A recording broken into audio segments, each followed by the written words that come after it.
ใส่บาตรยามเช้าพี่น้องพ่อใหญ่มามื้อนี้มันหอดเที่ยวพ่อใหญ่เลยเด้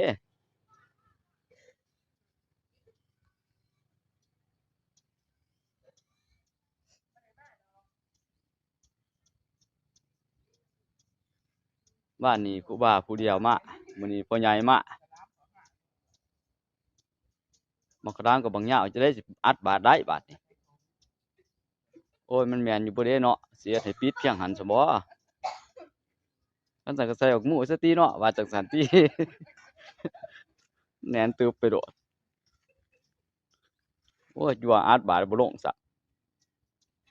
ฝากไว้ก่อนก็ได้แต่ว่า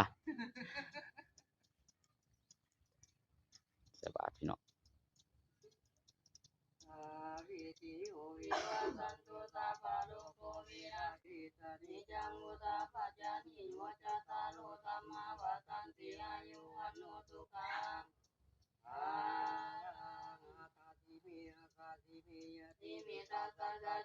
ดาบหนัก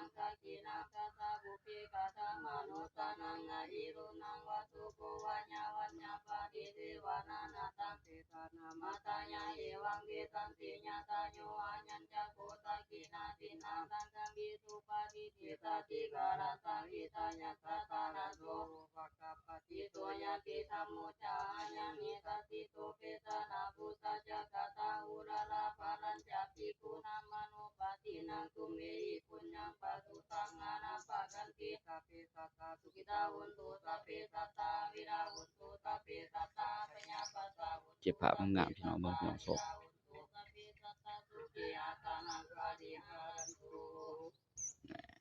ไปแล้วบาด